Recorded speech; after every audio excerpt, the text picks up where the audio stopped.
Il était une fois, niché au cœur des montagnes verdoyantes de la région des Plateaux, la ville de Kpalimé, ancienne terre des peuples Ewe. Au-delà de sa beauté naturelle et de ses marchés colorés, Kpalimé cache une histoire profonde, portée par des hommes redoutés et respectés, les Abrafos. Mais qui sont les Abrafos?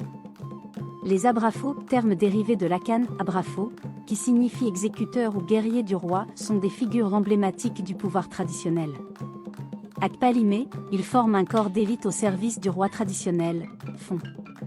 Ils sont à la fois soldats, gardes du corps, justiciers, et exécuteurs des décisions royales.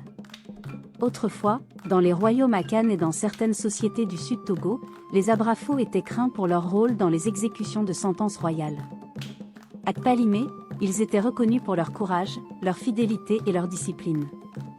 Ils veillaient à l'ordre au sein du royaume, faisaient respecter les décisions du trône, et assuraient la protection du roi. Lors des grandes cérémonies traditionnelles comme Agbogbozan ou les rituels d'intronisation d'un chef, ce sont les Abrafos qui ouvrent le cortège, armés de machettes, parfois torse nu, les corps peints de symboles sacrés.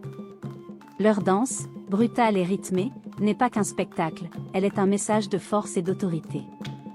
Le secret autour d'eux est dense. On dit que certains subissent des rites d'initiation très stricts.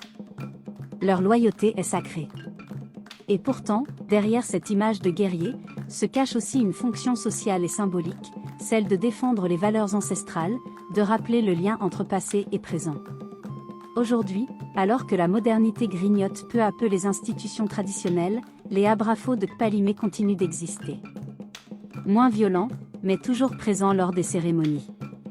Ils incarnent l'âme du peuple Ewe, le souvenir vivant d'un temps où l'honneur, la justice et la force se tenaient debout, sabre à la main, aux côtés du roi.